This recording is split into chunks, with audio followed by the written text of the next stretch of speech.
Bismillahirrahmanirrahim. Assalamualaikum warahmatullahi wabarakatuh. Yang saya hormati Pak Irham Muhammad sebagai dosen pengampu mata kuliah IAM dan juga teman-teman kelas dari IAM 3D. Pada hari ini saya dan teman-teman saya akan membawakan topik tentang ibadah. Sebelum berlanjut, saya akan memperkenalkan anggota kelompok 1. Saya sendiri Hani Lutfiah Sungkar dengan NIM 1902010010. Rahma Priyanti 1902010156. Ini Yulianti dengan NIM 1902010322. Rosi Alfansa Setiawan dengan NIM 1902010356. Dan yang terakhir Triwidi Yuningsi dengan NIM 1902010376. Untuk mempersingkat waktu, saya akan memberikan waktu pada pemateri 1. Terima kasih. Perkenalkan, nama saya Triwidi Yuniarsi, NIM 190-2010-376. Di sini saya akan menjelaskan mengenai pengertian ibadah. Ibadah secara bahasa atau etimologi berarti merendahkan diri serta tunduk. Sedangkan menurut syara atau terminologi, ibadah mempunyai banyak definisi, tetapi makna dan maksudnya satu. Definisi itu antara lain: 1. Ibadah adalah taat kepada Allah dengan melaksanakan perintahnya melalui lisan para rasulnya. 2. Ibadah adalah merendahkan diri kepada Allah Azza wa Jalla, yaitu tingkatan tunduk yang paling tinggi disertai dengan rasa mahabbah atau kecintaan yang paling tinggi. 3. Ibadah adalah sebutan yang mencakup seluruh apa yang dicintai dan diridhoi Allah Azza wa Jalla, baik berupa ucapan atau perbuatan yang zahir maupun batin. Dalam mengetahui apakah ibadah yang dilakukan diridhoi atau dicintai Allah, dapat kita ketahui melalui perintahnya yang tertuang dalam kitab suci Al-Quran dan hadis Nabi. Segala tindakan yang dilakukan karena ibadah mengandung kebaikan bagi orang lain. Syarat ibadah dengan benar yakni ikhlas dan ittiba, sesuai dengan ajaran dan tuntunan Rasulullah Shallallahu Alaihi Wasallam. Jadi jelaslah bahwa ibadah merupakan salah satu kata yang mencakup segala hal yang dicintai oleh Allah Subhanahu Wa Taala dan diridhoi olehnya, baik itu perkataan ataupun perbuatan, perkara dahir ataupun batin. Tentang dasar perintah beribadah, Al-Quran sebagai dasar hukum utama. Ibadah yang diterima harus didasarkan pada ketauhidan, keikhlasan, dan sesuai dengan syariat Islam. Sumber syariat Islam yang utama adalah Al-Quran. Oleh karena itu, dasar hukum beribadah yang pertama adalah ayat-ayat Al-Quran, sebagaimana telah diuraikan dalam memberikan pengertian kata ibadah. Ayat-ayat yang memerintahkan hamba Allah untuk beribadah hanya kepada Allah adalah sebagai berikut. Yang pertama, surat Al-Fatihah ayat 5, yang kedua surat Yasin ayat 60, yang ketiga Al-Mu'min ayat 60, yang keempat An-Nahl ayat 36, yang kelima Al-Isra ayat 23. Sumber syariat Islam utama adalah Al-Quran. Oleh karena itu, dasar hukum beribadah yang pertama adalah ayat-ayat Al-Quran.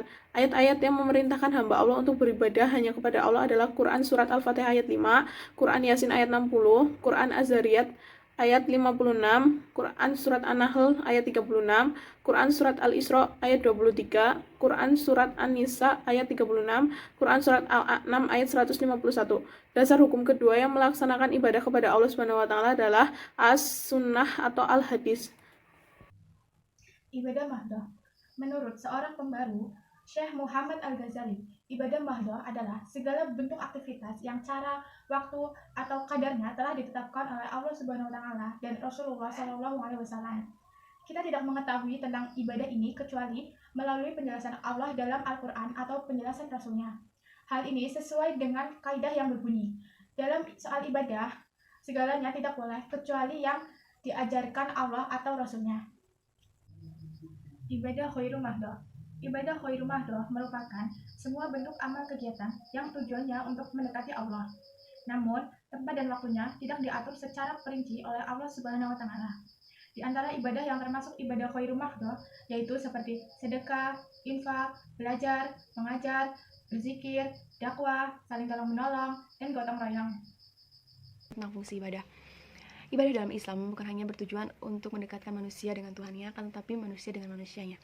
Islam juga mengajarkan kita untuk beribadah kepada Allah dalam semua aspek kehidupan dan aktivitas, baik secara pribadi maupun sebagai bagian dari masyarakat.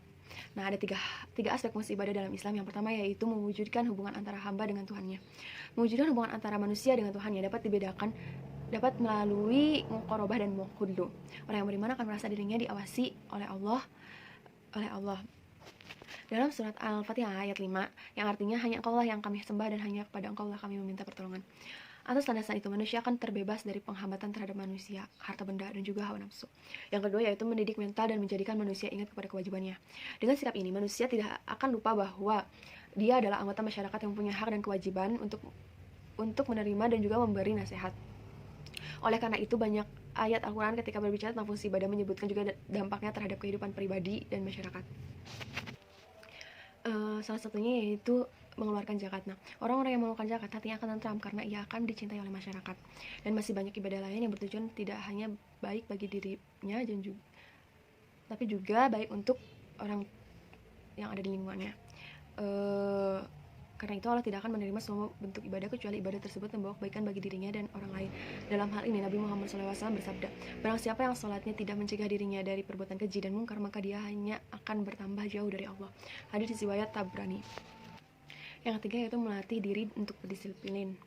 Suatu kenyataan bahwa segala bentuk ibadah menuntut kita untuk berdisiplin. Kenyataan itu dapat dilihat dari jelas dalam pelaksanaan sholat, mulai dari wudhu, ketentuan waktunya, berdiri, ruku, sujud, dan aturan-aturan lainnya mengajarkan kita untuk disiplin.